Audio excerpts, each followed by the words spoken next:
kéré o, wọ́n kéré.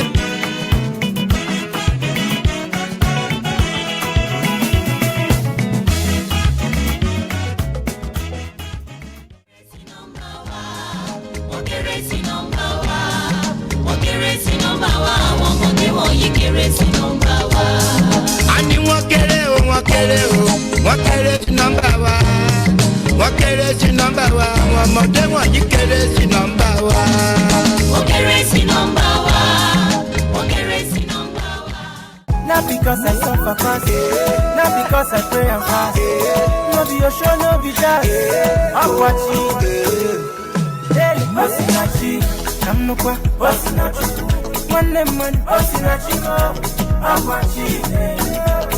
Hey, Osinachi, mama, Osinachi.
Ani wọ́n kéré o, wọ́n kéré o, wọ́n kéré sí nọ́mbà wa.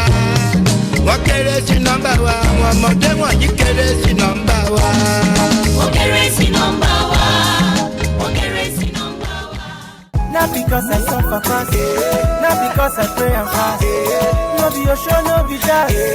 I'm watching. Hey, Osinachi, I'm no kwa, Osinachi.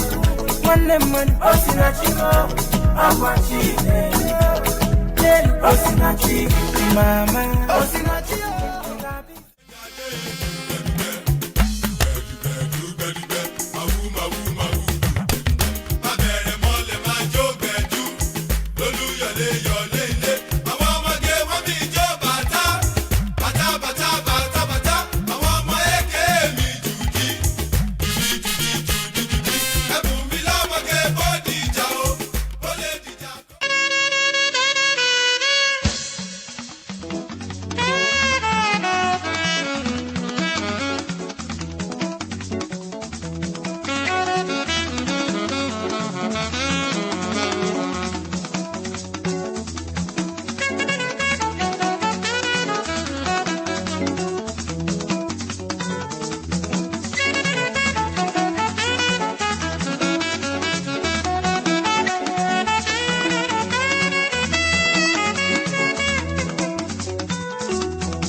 wọ́n kéré sí nọ́mbà wa wọ́n kéré sí nọ́mbà wa àwọn ọmọdé wọ̀nyí kéré sí nọ́mbà wa.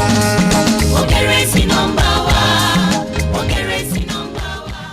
Not because I suffer fast, not because I pray and fast. No be your show, no be jazz. I'm watching. Daily, Osinachi, Namnukwa, Osinachi. One man, Osinachi, I'm watching. Daily, Osinachi, Mama, Osinachi.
wọ́n kéré sí nọ́mbà wa wọ́n kéré sí nọ́mbà wa àwọn ọmọdé wọ̀nyí kéré sí nọ́mbà wa. wọ́n kéré sí nọ́mbà wa. wọ́n kéré sí nọ́mbà wa. Not because I suffer fast, not because I pray and fast. No be your show, no be jazz. I'm watching. Daily, Osinachi, Namnukwa, Osinachi. One man, Osinachi, I'm watching. Daily, Osinachi, Mama, Osinachi.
Okay, so good evening, everyone, and welcome to our LSA panel on economics, labor, and wealth. It is the third in a series, And pleased to be here with you. My name is Jody Benjamin. I'm an assistant professor of history at the University of California, Riverside. And I'm a historian of West Africa. My research is in Senegal, Mali, and Guinea. And my role here tonight is to pretty much steer traffic and facilitate conversation and exchange between our panelists. And I look forward to doing so and to learning from each of you and to hopefully facilitating a conversation that will emerge between the panelists, but also with our attendees and guests. And so we also welcome and thank them for being here. So just by way of further introduction and sort of explaining how things will work, we'll go in the order of presentation as listed on the program. And each presenter will have 15 minutes or so to share their work with us. I'm going to introduce each person before each person presents. And then we will save questions and discussion until after all four presenters have shared their work. So I'll just say now, and I'll remind you as we go through that please ask questions or concerns or ideas or comments occur to you during the presentations. Please go ahead and dump them into the, I guess, either the chat or the Q&A, and I will be checking both. And so we can refer to those when we get to that part of the panel this evening. Okay, so with that, I'm going to go ahead and get us started. And we will turn to our first presenter and paper, which will come from Abidemi Adegboye. And to introduce Dr. Adegboye, I will say that Abidemi holds a PhD in development economics from the University of Benin, Nigeria. He's a research fellow with the African Economic Research Consortium, Kenya, the African Research Universities Alliance, Ghana, and the National Institute of Legislative and Development Studies in Nigeria. His research interests are in employment and labor market characteristics, social implications of innovation and public policy, and inequality in sub-Saharan Africa. He has published titles in these areas in reputable local and international journals, and he currently teaches development economics and econometrics at the Department of Economics, University of Lagos, Nigeria. So welcome, Dr. Adegboye, and the floor is yours. Thank you, we're listening. Thank you very much, Prof. Let me share my screen.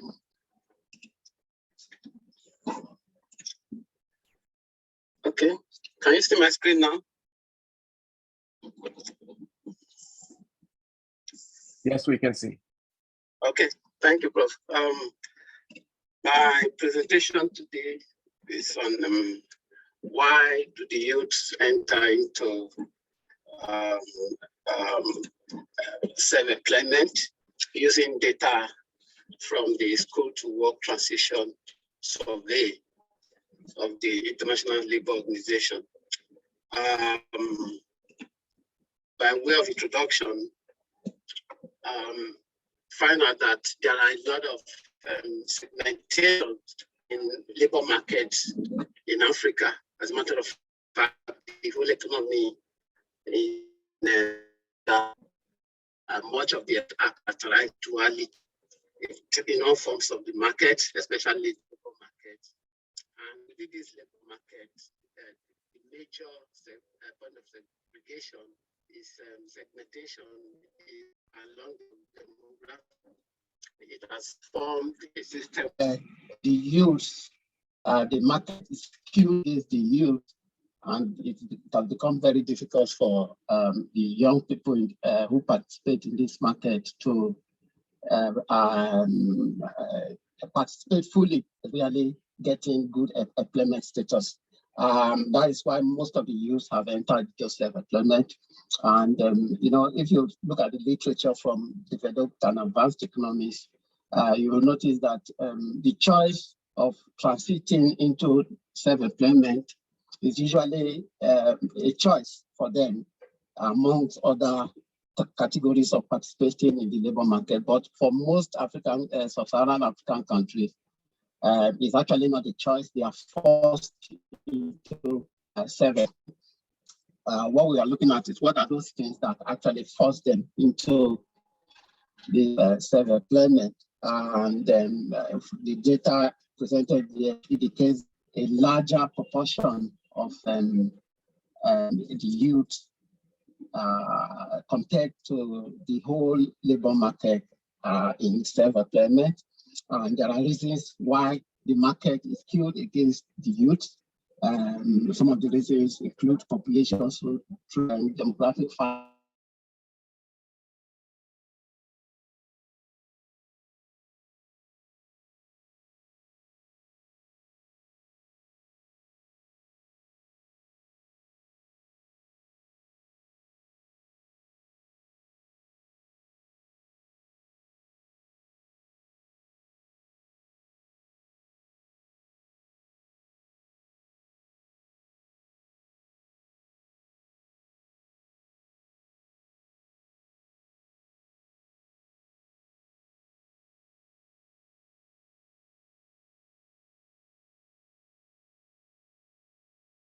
As you can see, African countries, Ghana and Kenya, they have, for most of these African countries, they are limited in these kind of skills.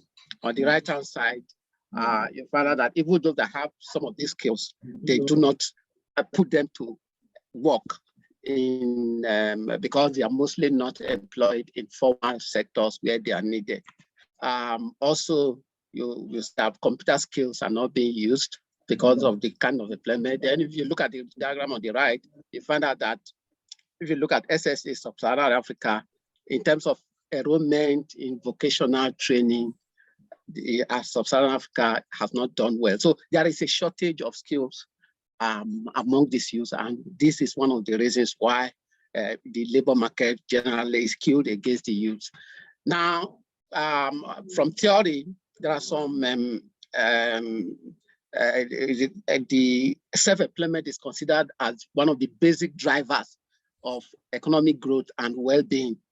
But unfortunately for developing countries where we have Sub-Saharan Africa, self-employment is considered highly informal, low wage, and vulnerable employment. Much of the self-employment in this part of the world that is supposed to be driving growth in other advanced economies, for this part of the world, it is actually vulnerable. It constitutes a lot of vulnerability in the labor market. So it means that most of the youth that are involved, 78% of labor market participants who are youth that are involved in the self-employment, they are actually can be considered, much of them can be considered as working in poverty. The objective of the study essentially is to examine what are the leading factors that drive self-employment. We also look at, because we will see that considering the factors that determine self-employment in Sub-Saharan Africa can be a bit different from looking at it from other parts of the world in advanced economy. So we also look at those things that enhance the condition of self-employment with focus on Sub-Saharan African characteristics. So we have some form of definition of self-employment here. Individuals who perform some form of work for profit or family gain in terms of cash or in kind. The categories of self-employment, categorization of self-employment depends on the economy you are looking at. For advanced economies, you have employers, own account workers, and other forms of production workers. But for developing countries, you have employee, which is a subset of self-employment. Those who are employees in the self-employed sector. Then you have unpaid family workers, you have employers, then you have the own account workers according to the ILO definition. This definition entails that even within for developing countries, even within the self-employment category, there are still segmentations.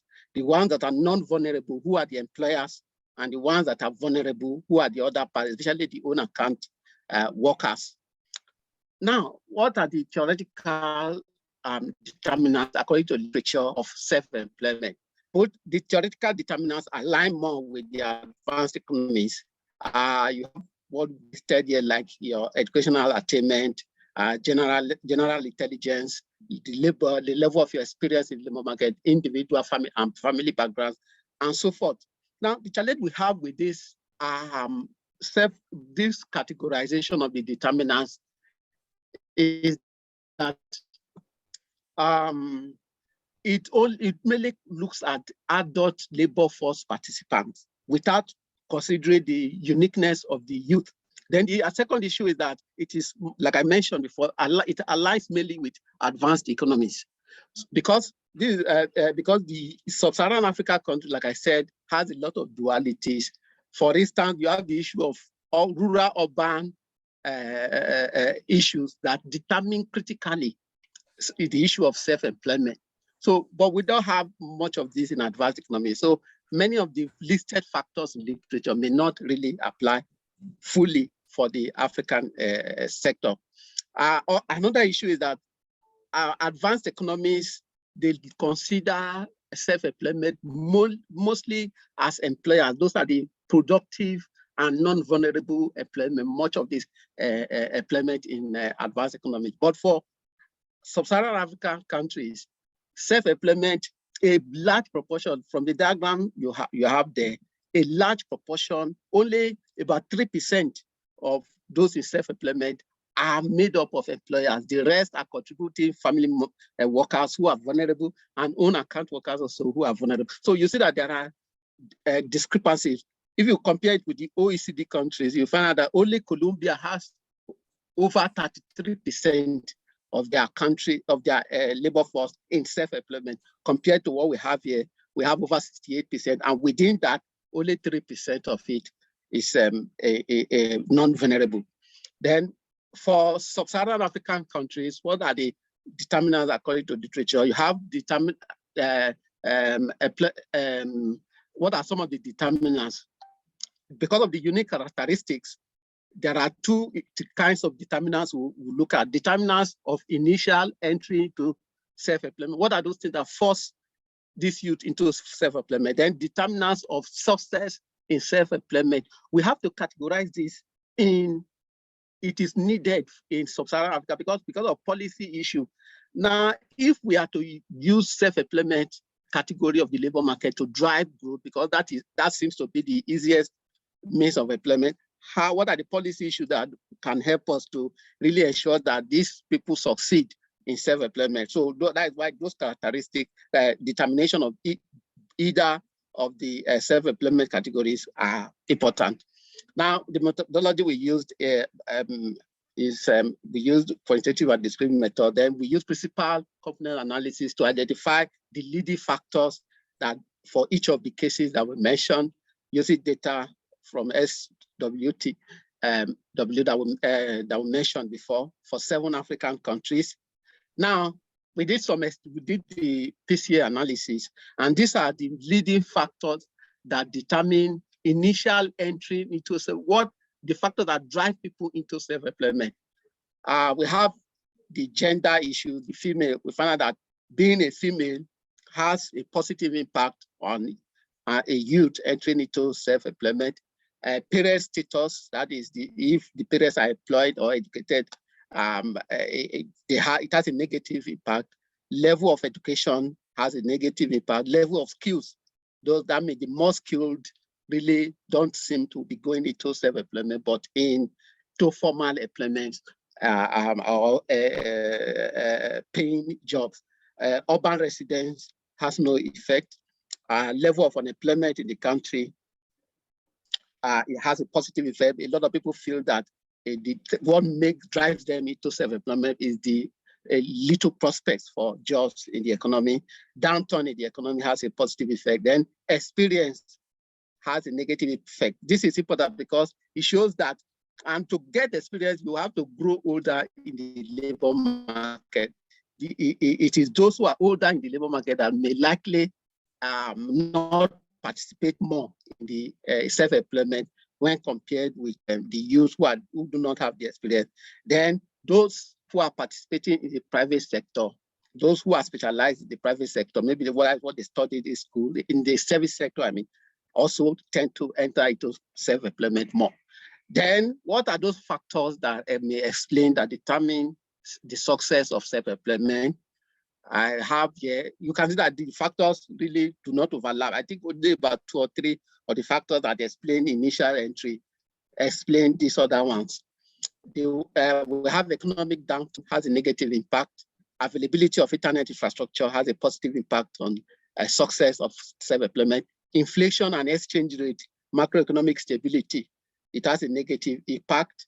Then electricity, availability of electricity has a positive impact. It can either, it enhances success of self-employed, so that they can become employers, because how we categorize success is those who are employers in the labor market, those who are entrepreneurs, compared to those who are own account workers. Those own account workers are those who ride Okada, who do recharge cards, according to the ILO definition, who sell recharge cards and those other things. But those who are employers, as self-employed individuals, those are the ones that electricity availability can boost success.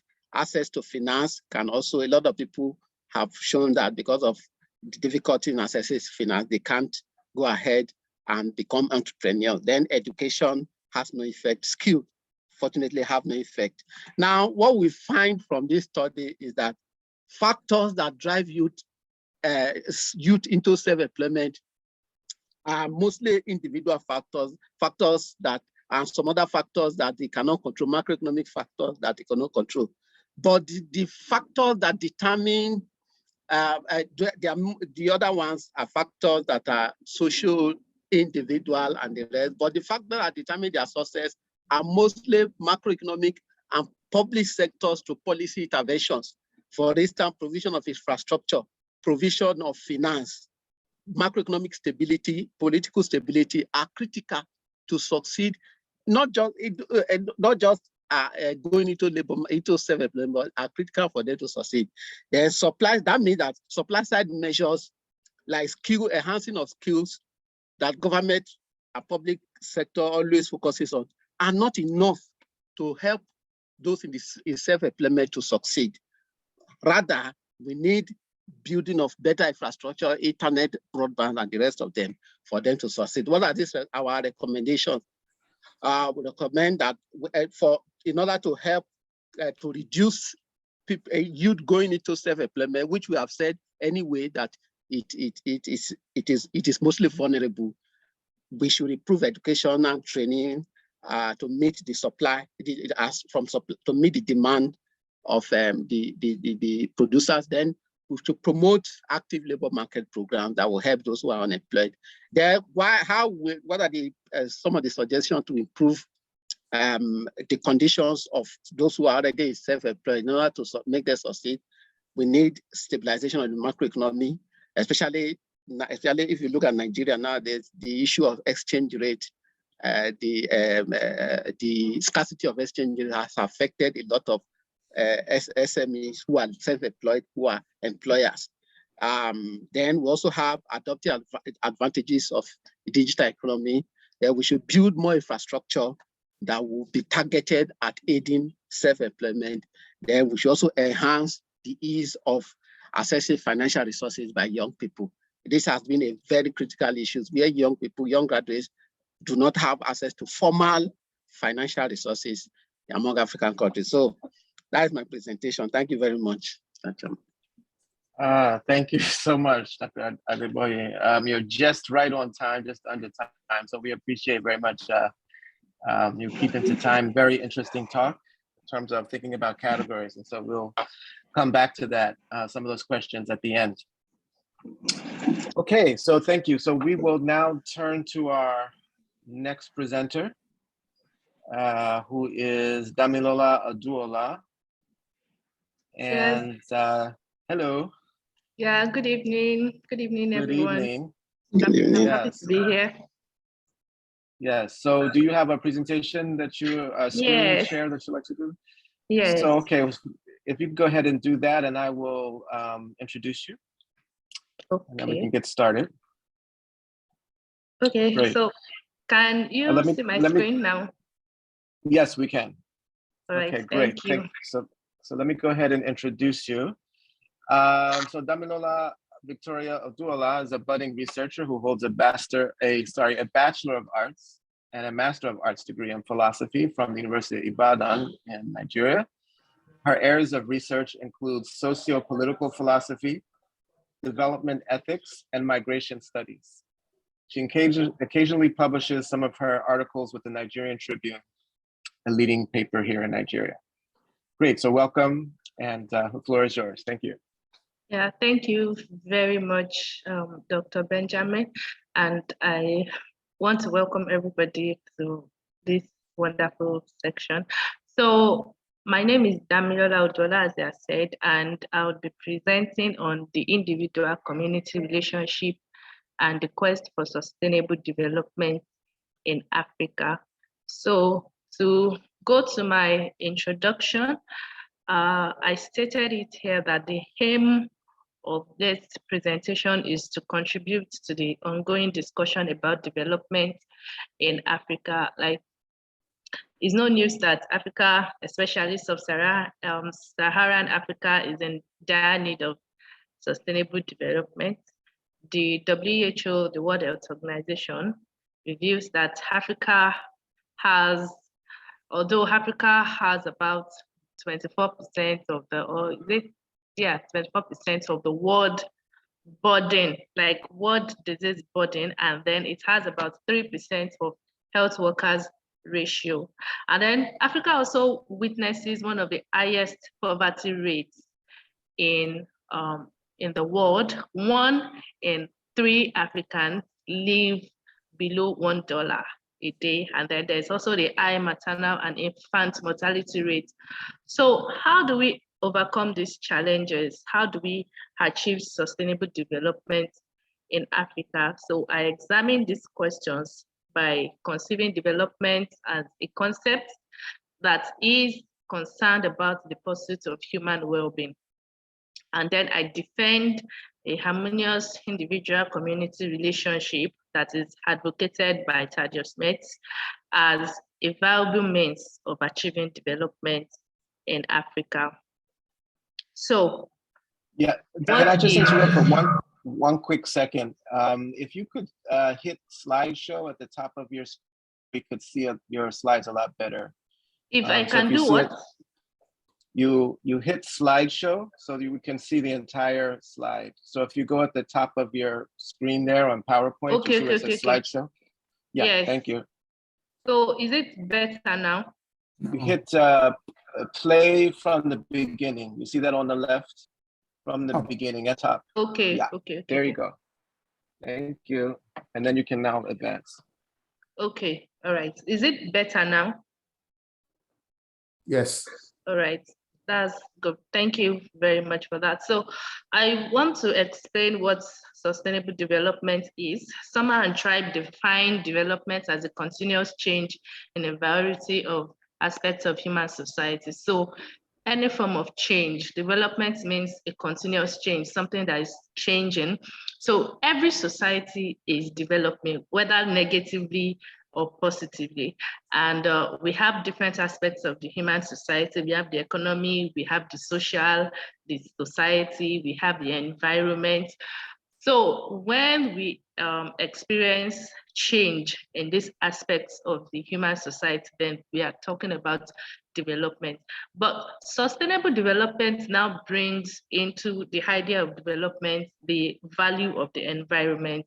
So it is in this sense that the United Nations defines sustainable development as a development that meets the needs of the present without compromising the ability of future generations to meet their own needs. So when we're talking about sustainable development, we're not talking about those people that are here in the present. We're also thinking for the future generations to come. And so the overall goal of sustainable development is the long-term stability of the economy, the protection of the environment, and the proper functioning of the human society. And as we can see in the SDG, the Sustainable Development Goals that was established in 2015. So I'll talk about the struggle for development in Africa, since this presentation is about the quest for achieving development in Africa. So let's look at the struggle for development in Africa. So the SDG goals, which includes health, freedom from poverty, sustainable environment, and about 15 of them. And most of the countries, they are advanced countries, they are meeting some of these SDG, these sustainable development goals. But Africa continues to lag behind when it comes to the achievement of sustainable development. As I've mentioned earlier, that we can see high poverty rates, we can see high mortality rates, we can see the mass emigration of health workers, corruption, colonialism, we see things, the indices of underdevelopment in Africa. But what are the factors that are responsible? So many works have been done on that, about the factors responsible. But for this presentation, I am of the opinion that the more reason why Africa is underdeveloped is that we have misconstrued the concept of development itself. And what I mean by that is that much of the discourse on development has been construed along the dominant field of economics. I believe you can hear me.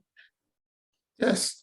Okay, so yeah, so the discourse on development has been construed along the dominant field of economics. What I mean is that development has been equated with economic growth, industrialization, privatization, increase in per capita income.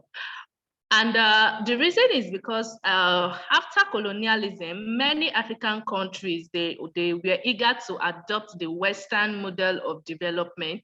And this is exemplified in the neoliberal policies of the World Bank and IMF. After colonialism, the African countries, they want to consolidate their independence. So they went ahead to borrow loans. And one of the conditions for acquiring loans in the World Bank and IMF is the adoption of neoliberal policies. And then neoliberal policies advocated free trade, open market, privatization, and all this stuff. But neoliberalism has actually failed in Africa because it has brought a kind of inequality, because there is now a wide gap among the poor and the rich. So it's only the rich that are able to afford some things. For example, the healthcare. So most of the time, the healthcare can only be afforded by the rich, while the poor are made poorer.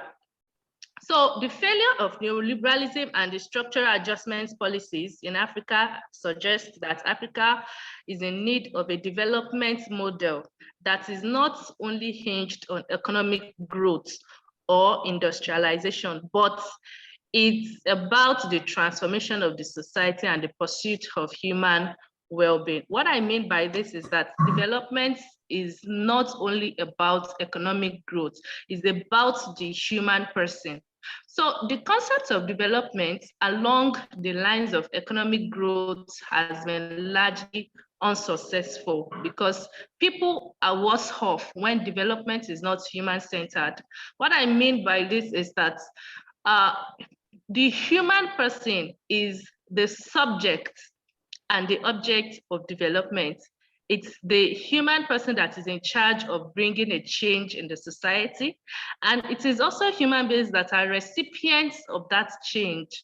And so when development is construed only along economic growth or increase in per capita income, it's ignoring the human factor, the human face that is associated with development. So I am of the opinion that development should be conceived as a process of transformation that involves the pursuit of human well-being. Now, the pursuit of human well-being now does not mean that the economic growth or industrialization should be ignored, but that economic advancements, industrialization, technological advancements, they are means towards achieving an ultimate end, which is the human well-being. Now, human well-being refers to the capacity of an individual to fulfill his or her potential in life. When you have the freedom to pursue your goals, to pursue your freedom, those things that you value, then we can say that the individual is developing. So development therefore entails the process of protecting and promoting individuals' capacity to fulfill their potential. So bringing it down to individual, community, relationship, and development in Africa. So I've said that development is about the pursuit of human well-being, in the sense that the human being is the center of development. How we human beings can actually have the capacity, we can have those traits, the capacity to pursue or to do what we want to do. Now, this definition is gotten, or let me say, derives from the capability approach of Amartya Sen and Martha Nussbaum. So in his book, Development as Freedom, Sen argues that development refers to an individual's possession of the capabilities to achieve functionings that they have reason to value. So development talks about the opportunities of freedoms that people have to achieve certain things that they want to do. So when human beings have the ability, or let me say the freedom, to get education, to get free medical services, the freedom to have sustainable income, to get married and have a good life for themselves, that is what development is about, according to Amartya Sen. So it's not only about having more money, but having a life that you can actually be proud of. So, but I want to stretch Sen's capability approach a bit further. Sen's capability approach is about the individual. It focuses on the individual, which is about getting health services, eradication of poverty and all that. But I want to examine the individual's relationship with another individual. So I am of the opinion that individual community relationship is one of the important freedoms or capabilities that can contribute to the achievement of development as human well-being. Now, what do I mean by individual community relationship here?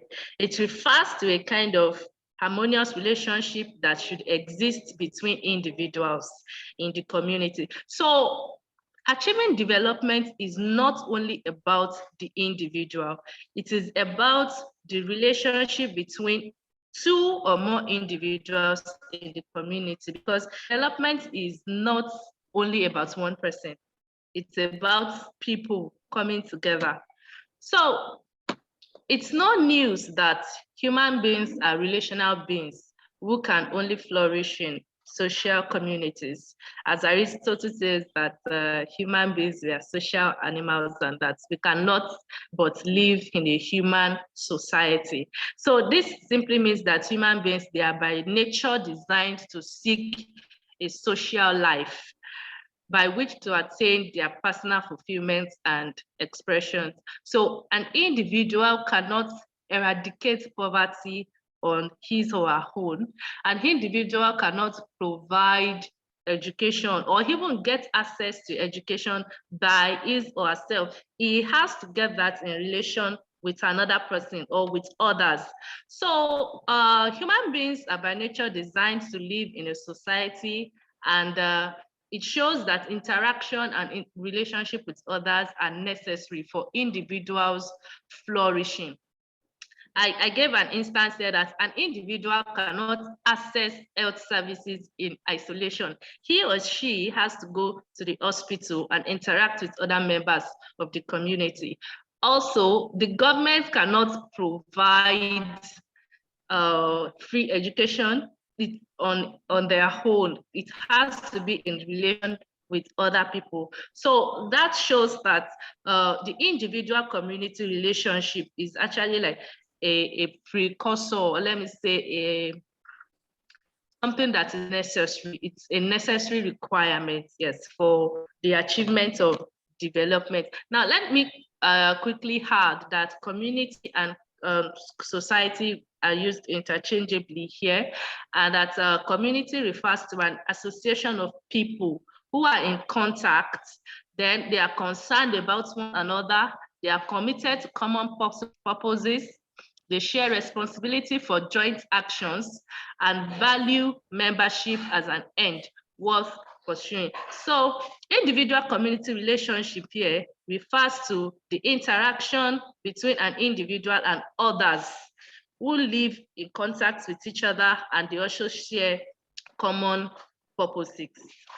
All right, so if it is true, or let me say, as I have explained here, that social interaction is very important in achieving one's potential and in achieving development, then what kind of interaction should we have in contemporary African societies? I have explained that as human beings, we cannot achieve development on our own. It has to be in relation with other people. But what kind of relationship should we have with other people in the society? So it is here that I introduce the Thaddeus Med's Afro-relationalism as the ideal form of individual community relationship that should be pursued as a means towards the achievement of development in Africa. So what is Thaddeus Med's Afro-relationalism? So summarily, Metz argues that African communities, they live communally, but this communal living can be expressed in two major ways, which is identifying with others and exhibiting solidarity with others. So identifying with others can be understood as exhibiting some psychological attitude of we-ness and engaging in cooperative behavior. So it's not only about I, it's now we. So it's a matter of relating with others in a cooperative way. It's the tendency to think of oneself as part of a relationship and the disposition to feel pride in what others do. So it also involves being transparent. It allows others to make voluntary choices and acting on the basis of trust. While solidarity with others— One more minute, please. One more minute, please. I would quickly round up. While solidarity involves empathetic and sympathetic emotional reaction to other people's conditions. So for mates, a proper individual community relationship can only hold when we are empathetic and we are sympathetic towards others. So I can deduce that a relationship that prizes solidarity, cooperation, compassion, and sense of togetherness is the kind of relationship that we need in our present Africa to promote development. So to conclude, African societies are encouraged to promote social arrangements such as cooperation and participation, and these are required for the pursuit and attainment of sustainable development. So for African states to witness the development that we desire, the individual in relationship with others, that is, the individual and the community, must engage in a cooperative, harmonious relationship that is predicated on the values of mutual respect, solidarity, identity, and appreciation of the dignity of human life. So I've come to the end of my presentation. Thank you all for listening. I would be ready to entertain questions. Thank you. Thank you. Thank you very much. That was very clear and quite compelling. So thank you for that. And again, we look forward to discussion after the next two presenters. So we'll turn directly to our next presenter. We're running a little over time, but we will work with it. Mr. Chris Ochia. And Mr. Ochia, would you like to share your screen? It's just click that bright green button on the bottom row if you see that. I'm doing that, and it doesn't show my presentation. Well, do you see the bright green button? Yes, I did. Okay, so click that and. Oh boy. I think you would have to open your presentation first before you can see it. Yes, I opened it and I left it in the background. You get no response when you click the green button? No, I got something else. A bunch of things on my screen, which I think you can see. No, we don't see anything at this point. Oh, you don't see anything? Okay. Well, No. It shows me everything on my screen except my presentation. Internet account. That's what I would say too. Not sure what we should do. I don't know what we should do. Maybe we take another minute, but can you maybe do the presentation without the slides? Yeah, Okay. I can do So that. we'll listen to you. Yeah, but it's gonna be funny. Because all the stuff I have, then nobody's gonna see it. That's all my work is gone down the drain. Well, I'm not happy. I wish we could help you, but none of us is there to intervene. Okay, I'll go ahead and see what I can do. Okay. Okay, well, let me go ahead and introduce you, and then don't worry, just go ahead and do your presentation, and we will be listening attentively and just respond. Okay. And also, maybe can you share a link? Can you put it in the slides? Do you know how to do that? Because then maybe I can share it for you. You know, that could have been a better idea all along. Yeah. Let me see. And we will have to.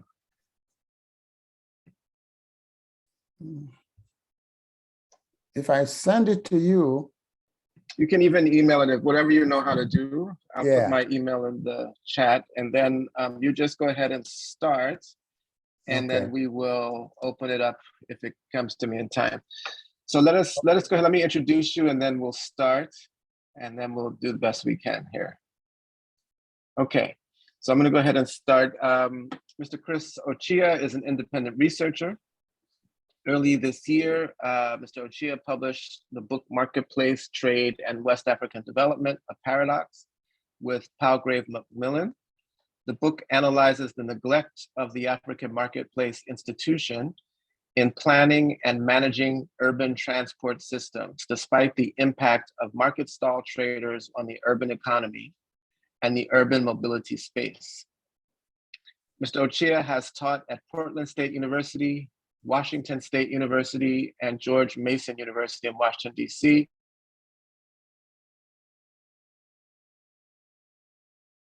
You're frozen.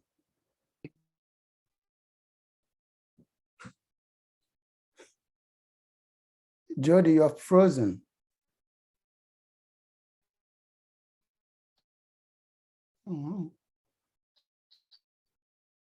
Jody.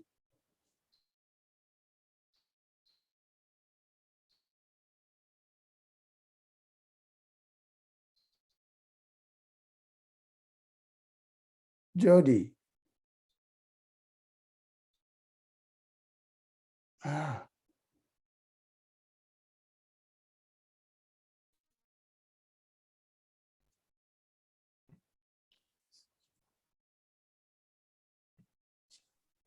Okay, Dr. Cha, please may continue with your presentation.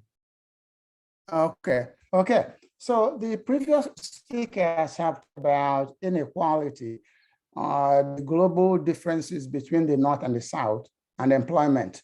So I'm going to continue on that theme, and I'm going to talk about a group of employers, workers, and these are market stall traders in large urban markets.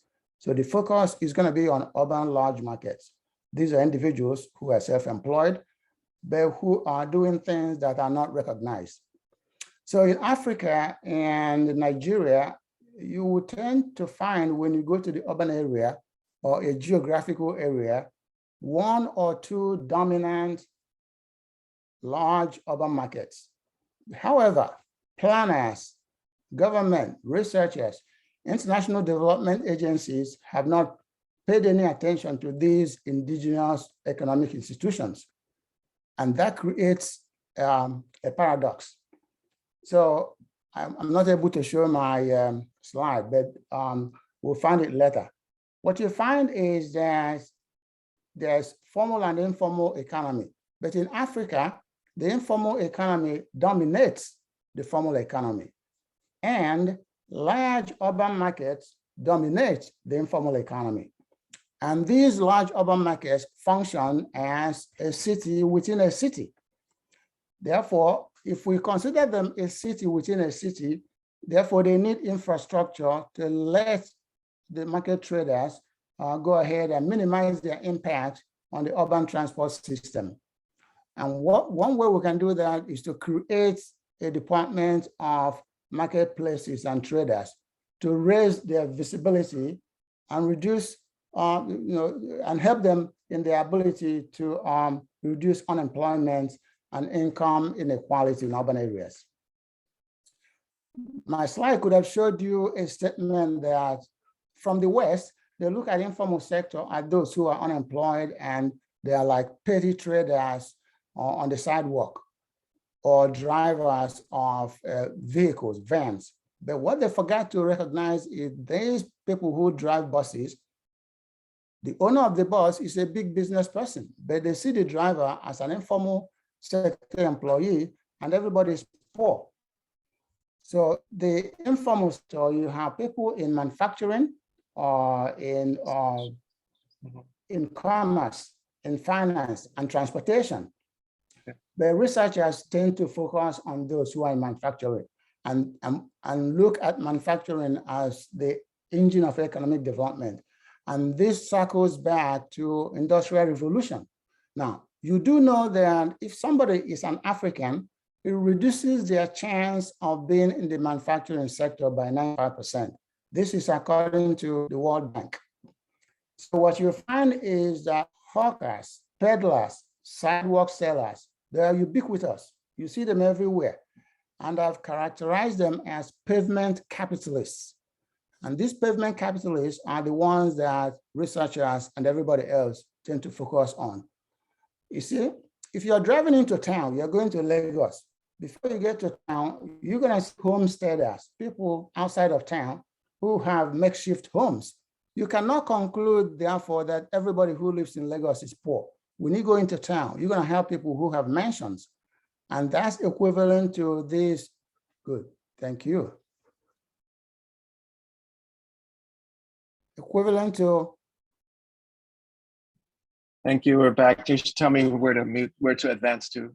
Thank you. So I'm on slide 2. Mind. Yes, I think it's frozen again. Slideshow. Which screen should I be on? Slide 2. Okay. 2. So yeah, thank you. So from, so look at this. Let's go to slideshow. Can you do slideshow?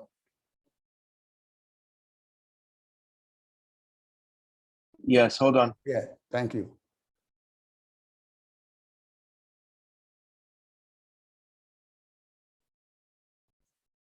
Okay. Okay. And so, like I was saying, from the Western perspective, they look at the informal sector and they tell you it accounts for % of jobs. And down here, it tells you that these are street vendors. No, we have more than street vendors, like I was saying. And so, like I said, these street vendors, they're everywhere, they're ubiquitous, you see them, and I've characterized them as pavement capitalists. And this is where researchers focus on. So I was talking about going to Lagos, seeing people in the periphery before you get to town. If you get into town, there are people who are rich with mansion.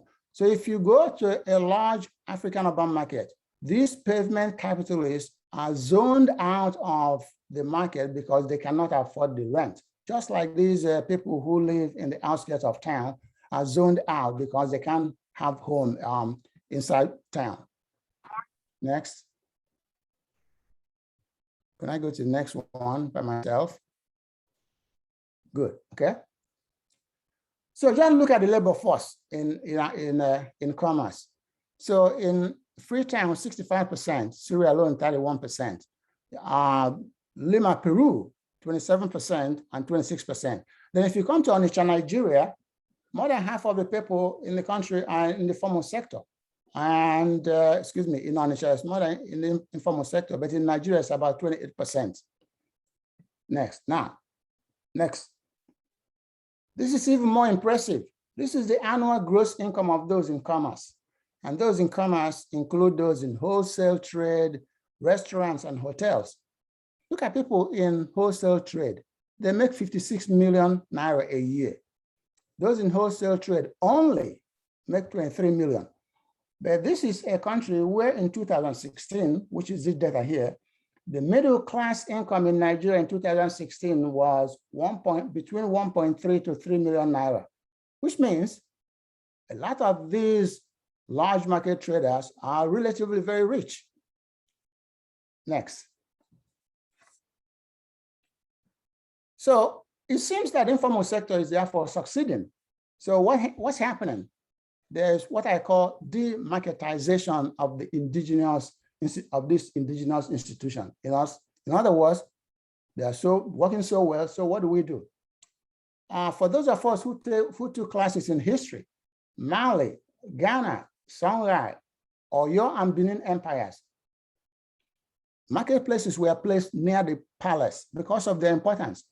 And these people were just traders, people who traded with, within these kingdoms to make the kingdom strong. Capital accumulation was based on the ability of traders to make money. Eventually, in the 1970s, suddenly there's something called formal and informal sector. You see? But for some reason, only the economy in the global south, you see them being classified as informal. Actually, it's a small scale. And it's a continuum from being an informal small scale to being a large sector operator. It's a continuum because people who own these businesses have other businesses on the side. And so the problem is structural inequality, as I say it, between the informal sector and the formal sector. And the formal sector is actually succeeding. So just as I have said, traders are becoming middle income. I'm talking about traders with stores. And so the International Labour Organization, seeing that these people are succeeding, the people in the informal sector are succeeding, are talking about formalization. Formalization is paying your employees salary, asking them to voice, providing them with social security. We already have social security, but it doesn't work in their own estimate. So this is a route to really damage the informal sector by asking them to go through more laws and regulations when traders are interested in diversification, not formalization. What else do? They encourage us to build shopping malls and plazas where they have tags on merchandise. You go there, you pick it up. Who goes there? We know who shops there. Not everybody can afford to go to a mall, but to me, that's a way to demarketize the African marketplace where everybody can shop and they can afford to do that. And these people who sell stuff in the mall, you know what they do? They call themselves business persons. They're not traders. The other thing they do is we want to help Africa with internet shopping. I don't think they're helping us. Again, trying to make you stay away from that marketplace. So next. So actually, what are the impacts of the marketplace institution on urban mobility? Because of the way, Jody, next. Because of the way that the marketplace is organized, they have socio-economic relationships that allow them to make money to sustain the family and finance the business. So it makes them go out of their store every day to manage inventory. Customers, remember, they have no subsystems.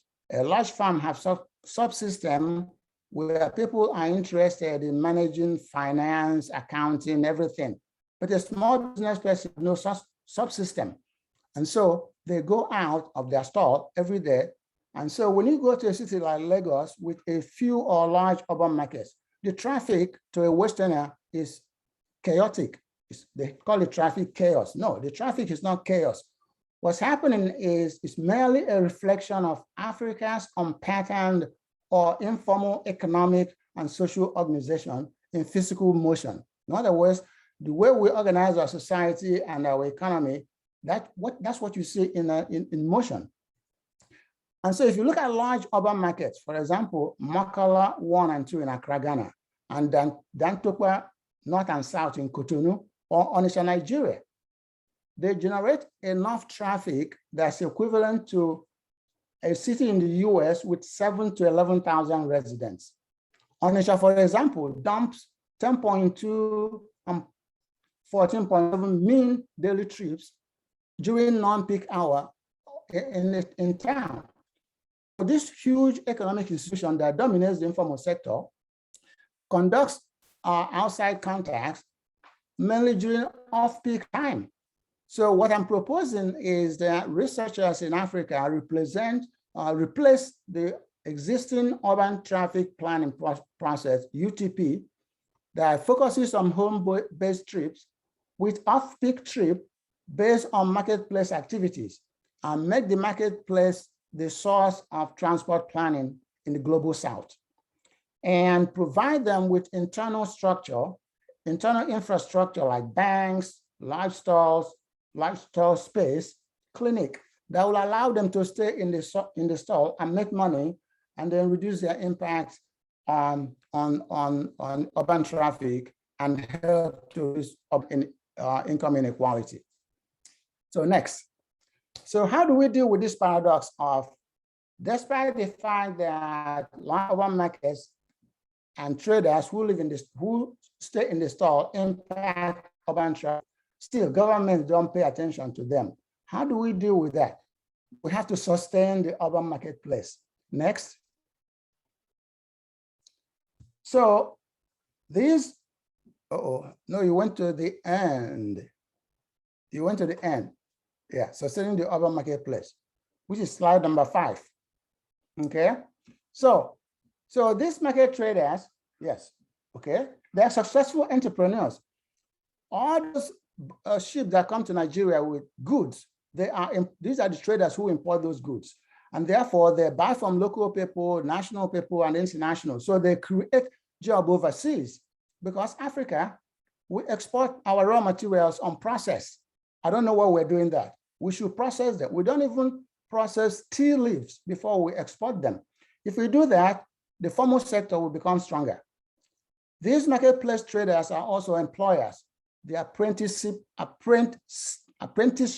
program, if I can get that word out, they help us to reproduce labor.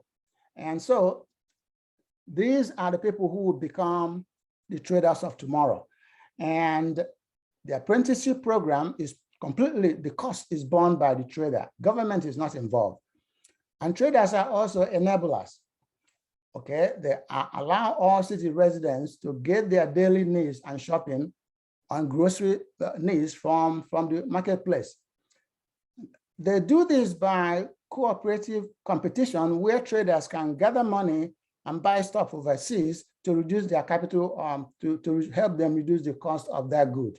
In that way, it becomes possible for them to sell them at a lower price. So there's cooperation between labor and management. It doesn't usually happen that way in the private sector or in farms. Next. So how do we address the paradox, i.e. the fact that despite the impact of the marketplace on the economy and the market and the urban institution, which is urban mobility space, we've ignored them in transportation planning? One, we should designate large marketplaces as development districts and call them growth poles, and then apply what I call the modest strategy, which is marketplace-oriented development strategy, modest, which is similar to TOD, transit-oriented development. And in that way, we focus our development around marketplaces, and the urban marketplace will create an area like I call the development zone. We form a standing committee, an urban marketplace development district committee, to guide the modest strategy. The members will be traders union, community leaders, transportation department reps, and land use and design staff.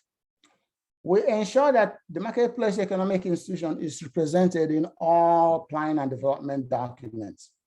An example, I don't know if you've had a chance, but the African Union Agenda 2063, a 50-year strategy document, talks about helping people like us in diaspora have dual citizenship. They talk about linkages, but they did not talk about the key African dominant economic institution, which is the marketplace, and they should do that. Traders should also form the key stakeholders in planning new urban marketplace or refurbishing existing markets. When Lagos State refurbished Teju Osho Market back a few years ago and charged traders 1.2 million naira a year to rent the stall, and gave them they're willing to give them money to lease it for 25 years. But the same government will not give these traders money to buy their own homes and pay over years. In Onitsha, as we speak, they are trying to relocate the pharmaceutical traders association dealers at the head bridge. They are not talking to traders. They don't talk about where they're going to move it. Traders should participate, because if they participate, they with government can talk about what the rent is going to be, the size of the stall, security. Otherwise, if one person rents a stall and share it with 3 other people to pay the 1.2 mil, they are back to where they started, very small. The other thing is that they should institutionalize marketplace design in land use planning and development. And states should create a department of marketplaces and traders, DMAT. In that way, it will actually show as, which is next slide. Now, Mr. Ochi, I wonder if we could possibly end it here, because we're really over time, and then the last person will not really have enough time to present. So maybe if we could just, I know we've had a lot of problems, and I'm really sorry. 30 seconds. Yeah, 30 seconds if we could just. Okay, next slide. Next slide. Okay. Yeah, next slide. Okay, this is what we did with Women Affairs in Africa. So look at several countries that formed a department of Women Affairs because we discriminate against women. But now, because of these departments, women issues are being mainstreamed. So if we do a similar thing for urban marketplace traders by forming their own department, we will make them visible and acknowledge the fact that they are the backbone of African economic development, as the last speaker has talked about. I thank you very much. Okay. Great. Thank you so much. Thank you. That was really great and very kind of provocative. And so we have a little bit of time at the end to come back to some of the issues that you've raised. But thank you so much for that. Okay. And to yes. And thanks for helping me out with the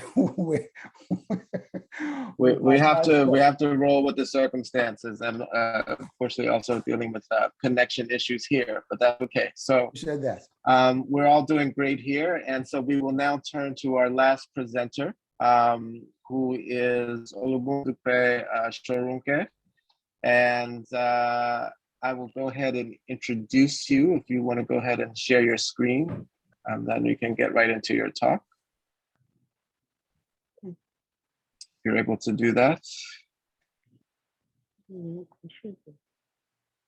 Great. Okay, so let me go ahead and introduce you, please. Let's see. Olubume Shorunke got her bachelor's degree in history and international studies from Lagos State University, after which she proceeded to the University of Ibadan for her master's degree in history in 2016. Her MA thesis was on textile trade in Lagos in the 20th century. Since then, she has been conducting research on textiles and clothing, a topic I'm familiar with, and she's currently a postgraduate student in the Department of Cultural Studies and Anthropology at Adam Mickiewicz University, Poznan, Poland. Welcome, and the floor is yours. Thank you. Thank you, everyone. I am glad to be here to present my paper on the Nigerian fashion industry and structural adjustment plan. I chose this focus on my interest in fashion, clothing, and textile generally. I want to make a brief introduction of the Nigerian fashion industry. I want to talk about fashion in Nigeria before the 80s. Like we all know, structural adjustment plan was government policies that was introduced to Nigeria in the 80s, 1986 precisely. Before then, Nigerians had an idea of fashion, but this fashion, oh, is I don't know if you can see me because the power here just got disconnected. Yes, we can see your slides. Yes. Before 1986, when structural adjustment plan was introduced, Nigeria had idea of fashion. They had their own kind of fashion, like you can see in the first picture. Fashion to Nigerians was not really based on the construction of body forms or fitting. It was necessarily based on textile quality, and the focal point was the quality of textile you are wearing.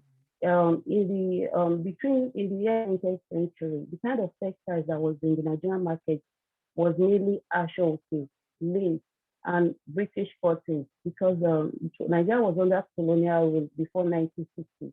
Then British cotton flooded the Nigerian market in different forms, patterns, plain. So Nigerians were not really creating much with it because the industry has not really evolved. There was no skill in terms of designing clothes or creating dresses. So these clothes were used to sew simple things that did not require much skill. And in cases where people are wearing dresses that are body fitting, it's usually the ones that are imported from Britain because by then Europe had already gone into ready-made clothing. You could select your size based on your body form. So I want to talk about impact of external contacts on the evolution of Nigerian fashion. Because the middle picture there is showing a black man dressed as an Englishman. And this is because the Nigerian fashion market was flooded with English clothing, like I said. You can wear men wearing dresses, gowns. Sometimes they wear Victorian dresses just to show what they have to buy or what they are able to find in the market. So there was no creative, like already. So there was nothing much going on in terms of creating dresses. It was just loose fitting clothing designs that was in existence. Then this page is about the essence of fashion. I'm not really saying the essence of fashion. I'm talking about the aesthetic consciousness. Why do people want to look fashionable? What does fashion mean to people? Fashion as a form of aesthetic consciousness has to do with a human's desire for beauty, the ability to connect the mind with an object and to appreciate this object.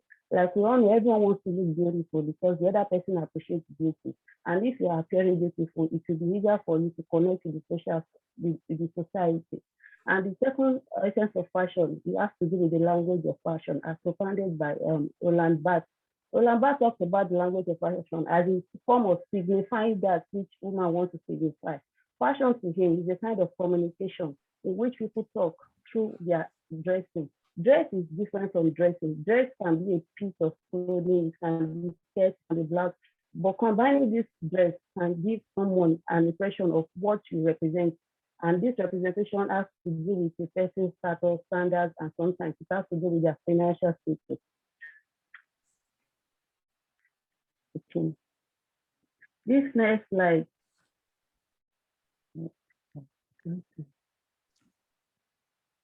I'm sorry. Am I still sharing my slide? You can see my slide. Yes. Back now. Okay. Okay. This next slide is about government fashion policies in the 80s. I want to talk about government policies in the 80s and what it has to do with fashion. First, it started with the enactment of the Economic Stabilization Act of 1982 by the government of Shehu Shagari. To him, the economy of Nigeria was going down because of the glut in oil price, because of the glut in oil production, which has affected Nigeria's economy. Nigeria is an economy that depended on oil production for its survival. So when the glut started in the early 80s, Nigerian politicians knew that this is a problem, and because they could not really make money because the price of oil has gone down. So they started the Economic Stabilization Act, thinking that if they fund this act, that it will revive the economy. This stabilization has had some kind of policies that affected the fashion industry. The first is that it enacted the policy of import control, they increased import duties, and they placed restriction on importation.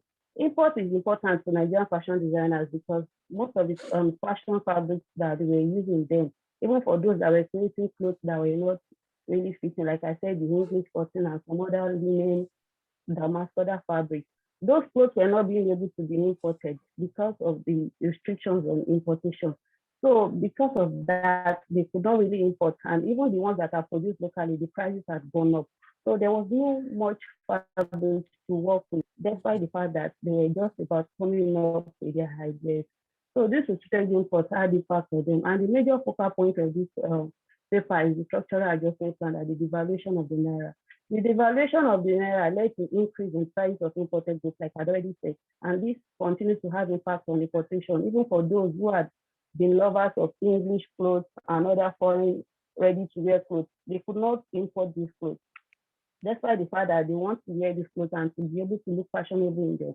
They could not wear these clothes. And Nigerian fashion designers that had not really that were not creative, like I already said, because they were used to creating these loose-fitting clothes that did not require much, that even someone did not go to fashion school to learn this, how to create these things by doing it themselves and all of this stuff. So they could not really meet up with the demands of the time. So they were forced to reinvent themselves in terms of finding ways to meet up with the demand.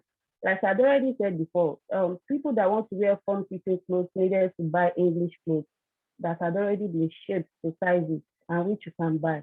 So during this era of structural adjustment and post-structural adjustment that started from 1986, there was a desire for Nigerian fashion designers to create form-fitting dresses that had shape, that could bring out the shape of a woman.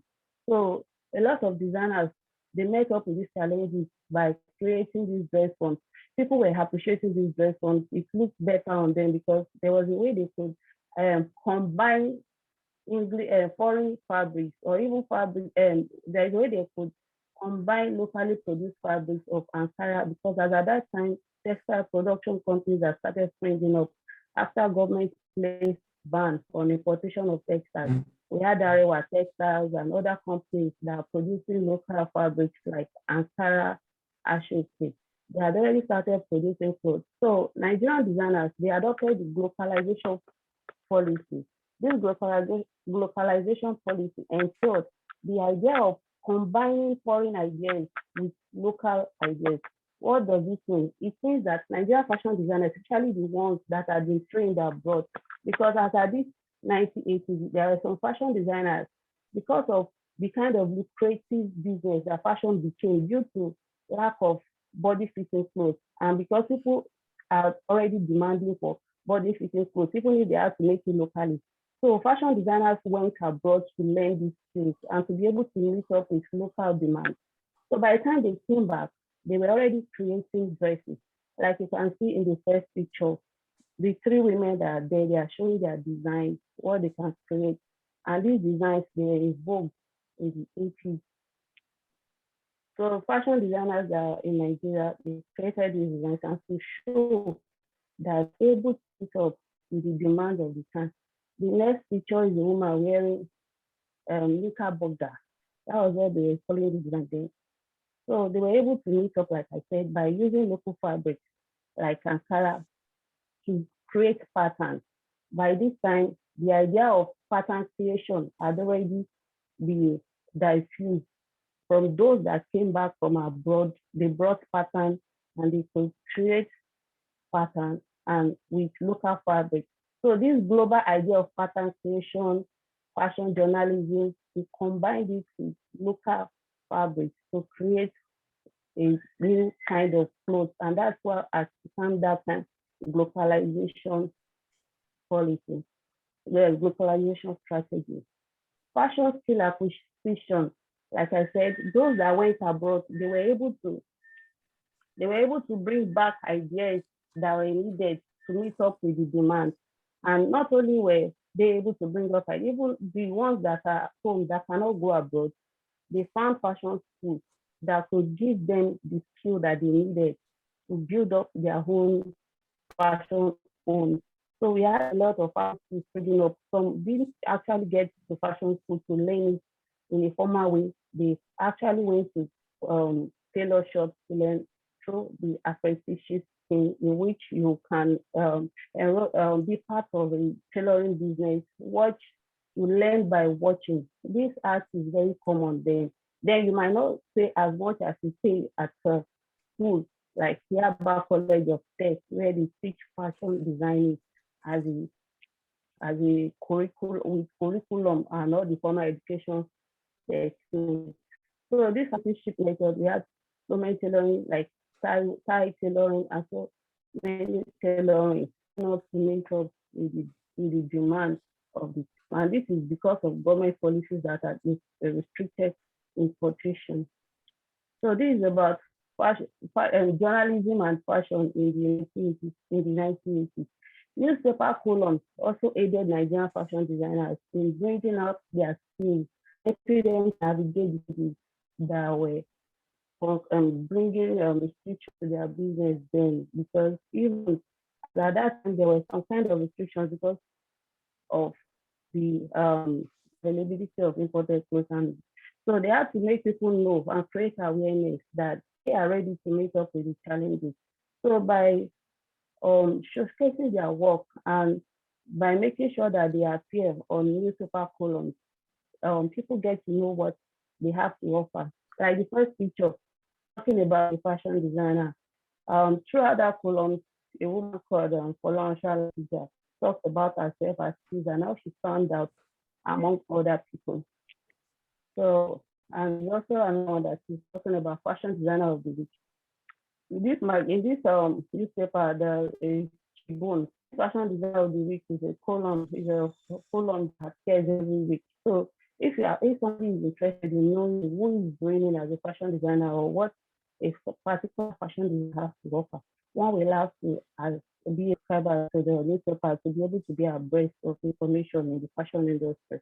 And I'm also talking about fashion magazines of the 90s, like this magazine Innovation. If one looks at those fashion magazines, one will be able to see that the kind of dresses that people were wearing before the 80s that did not require so much body form or creativity, it has really changed. The woman on the page of this picture is still following a popular fashion designer in the 80s and the 90s. The dress she's wearing, she made it in a shop, throughout the newspapers, throughout the magazines, open inside it, you'll see how she talks about her creativity and all that. This shows how Nigerian fashion designers evolved to meet up with the challenges that were brought in them by the structural adjustment plan. Celebrity journals. I'm talking about celebrity journals as a kind of, it created awareness, and there was a trickle across there was a trickle across idea that happened. This is trickle across is a fashion story as provided by female. Trickle across promotes the idea that fashion is not one side or the other side. It is on both ends, as in from the bourgeoisie and the proletariat.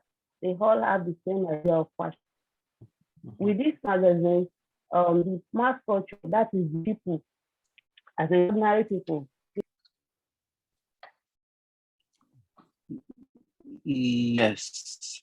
So Bumi, I'm sorry to do this, but we're really over time. And is that the end of your?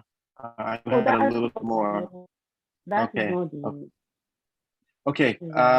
But we're really kind of at time. So can you just maybe summarize the kind of concluding thought, and we can just take the last 10 minutes for any questions? Okay. Yes, I want to also talk about other strategies that designers adopted, like the use of celebrities. This time, I'm talking about the fact that there was a kind of symbiotic relationship between celebrities and fashion designers as musicians. This musician is a popular musician in Nigeria in the 90s. He dedicated a track to fashion label called Vivid Imagination. With that, he was able to create awareness about his design. So Fashion Designers Association created a kind of white power culture among the people as founded by Okede in synthetic culture. This high power culture meant that a lot of people higher than the lower distribution themselves in the fashion context. So this is that and fashion. If you look at the editorials, men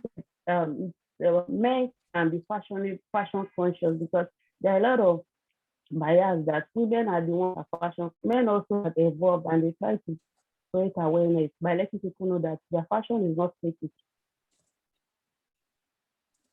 So others of improved fashion industry, dress embellishment. Okay, thank you. And that's the end of my presentation. Yes, thank you so much. Sorry to have it be a little bit rushed, but I think we get the general idea of where you're going, and very interesting. So thank you. So folks, we just have a few minutes, and so I guess when I just go ahead and open it, I was actually pretty struck by the way that the topic of categories and definitions, categories of analysis and definitions came up in all of these papers in terms of dealing with categories based on Western realities and trying to sort of adapt them to African conditions. And so, but I've spoken enough. I just wonder if anyone has a question that they would like to address to any of our panelists.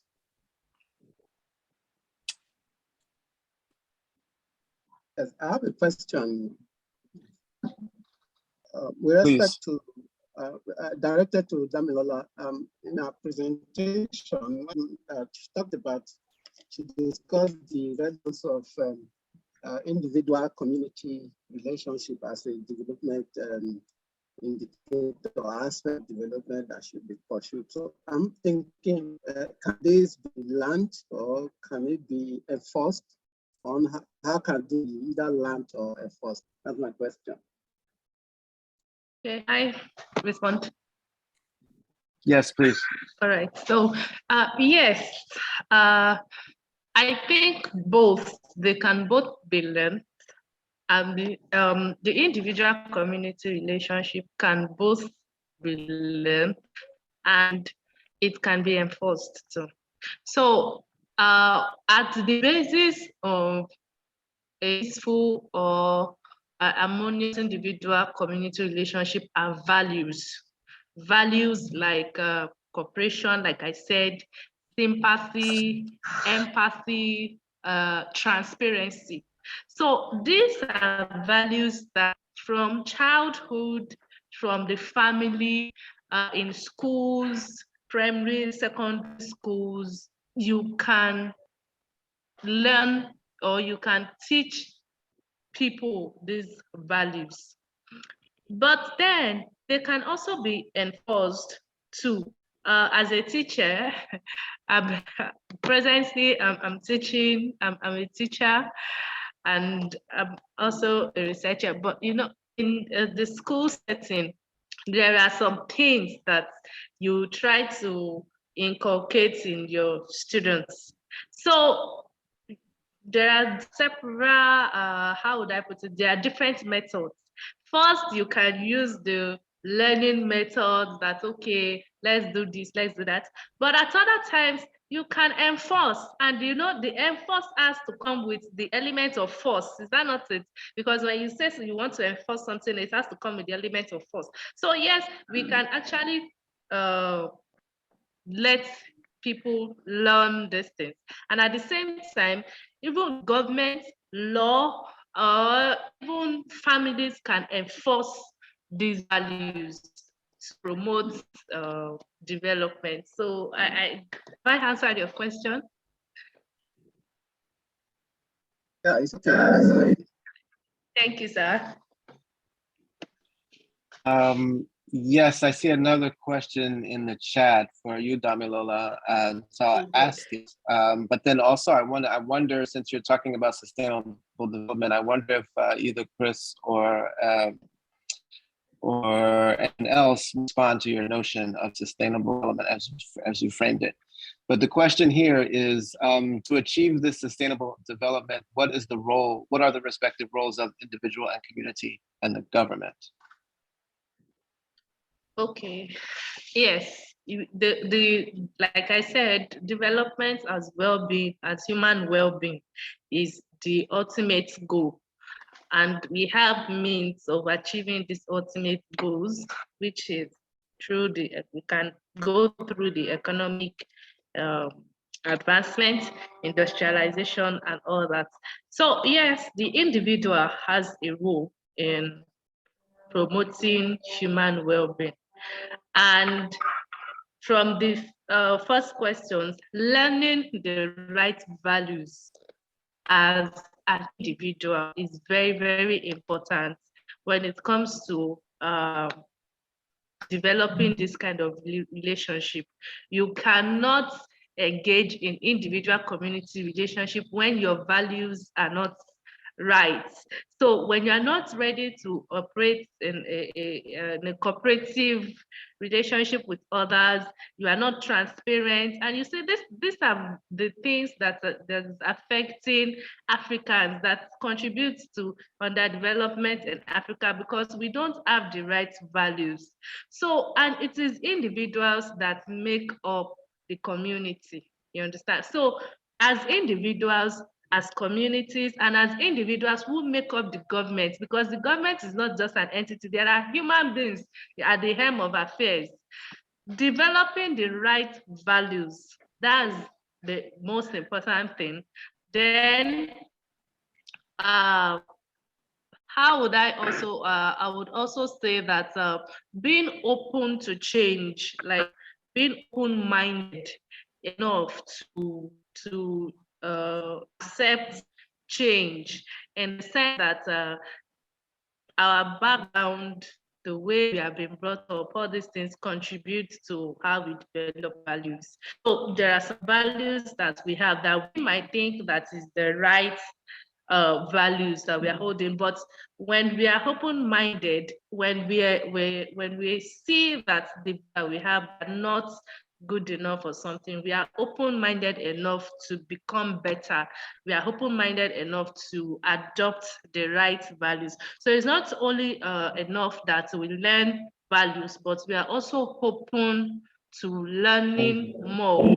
Yes, so I think that's some of the roles. Maybe there are other roles, but maybe because of time or this, I just feel one, learning the right values, and then being open-minded to accommodating other values that you think can improve the individual community relationship. I hope that's clear. Yeah, well, thank you for that comment. We're up against the tyranny of the clock as we've been faced many hurdles, but anyone have any final just thoughts based on Lola's comments or anything else? Yes, I think, let me see. Please go, Chris. You can extend her argument to sustainable development to what I was talking in my presentation. This time, sustainable development for urban marketplace traders. How do we sustain them and sustain the economy and sustain their ability to provide for the poor, which are really a lot of them in Africa? That sustainable development will involve, like I said before, and the lady was talking about involvement and human beings having an open mind. Having an open mind about these individuals who are helping reduce income inequality, helping them be better urban marketplace traders by providing them what they want. That's part of development. Development is giving people what they actually want in life and helping them achieve that. I think what traders want to achieve in life is a large store, so they don't have to bring their stuff to the market every day and take it back. A large store so they can sell more stuff and make more income and help improve the income in the urban area. So we can look at development from different aspects. So for me today, I'm focusing on this group of individuals who, in my opinion, researchers, policymakers, international development should help to sustain their own development in the marketplace to help African urban economy. Yes, that's. Thank you so much. Any final words, either from Bumi or Abidemi? Yes, thank you. I just want to conclude by saying that I think some of the discussion here dovetailed into issues of self-employment that I discussed in my paper. How to really ensure that even though we have this, I call it a plague of predominance of self-employment among African countries, how to ensure that even in that state, we can still bring out some good out of it. And like I discussed, in as much as some of these discussions talked about the micro level, the individual development, macro level issues, government playing their part, ensuring stable economies and providing infrastructure. That is what will help these young people to be able to make it and succeed in self-employment. Thank you. Okay, thank you. And thank you, Bumi, for your talk. I'm sorry it was a little bit short, but I, for one, appreciated it. I know that others did as well. And thank you, everybody, for your papers. And best of luck to you as you develop these ideas and seek to publish them. Great. Thank you. Pleasure spending some time with you tonight. Thank you very much. Thank you. You're welcome. Bye. Bye. Bye.